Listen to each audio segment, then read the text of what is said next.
Ang mabuting balita ng Panginoon ayon kay San Mateo. Noong panahong yun, sumakay si Jesus sa bangka kasama ang kanyang mga alagad.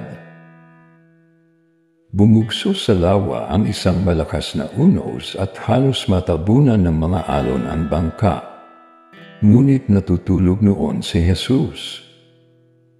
Kaya't nilapitan siya ng mga alagad at ginising.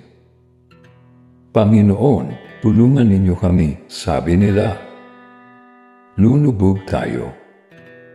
At sinabi niya sa kanila, "Ano't kayo'y natatakot?